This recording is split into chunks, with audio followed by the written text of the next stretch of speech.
Agricultural census అంటే ఏమిటి?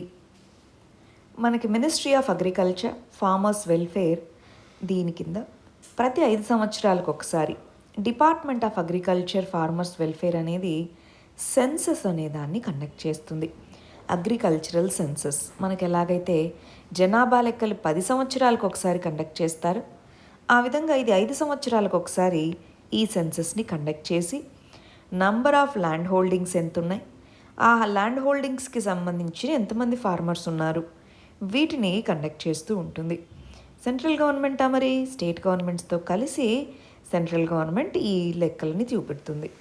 మరి ఇందులో స్మాల్ ల్యాండ్ హోల్డింగ్ అని, మీడియం ల్యాండ్ హోల్డింగ్ అని, లార్జ్ ల్యాండ్ హోల్డింగ్స్ అని 3గా డివైడ్ చేస్తారు. ఎన్ని హెక్టేర్స్ కంటే ఎక్కువ లేదా తక్కువ ఉంటే దాన్ని బట్టి అన్నమాట.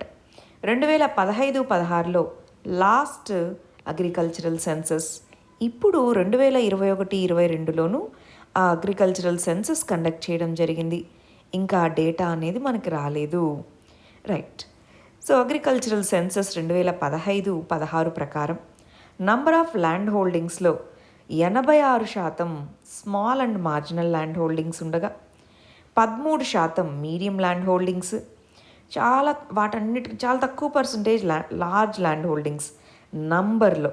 అదే వాటి కింద ఎంత ఏరియా ఉంది, ఈ 86% మంది దగ్గర 86% ల్యాండ్ హోల్డింగ్స్లో ఆ 47% ల్యాండ్ ఉంది.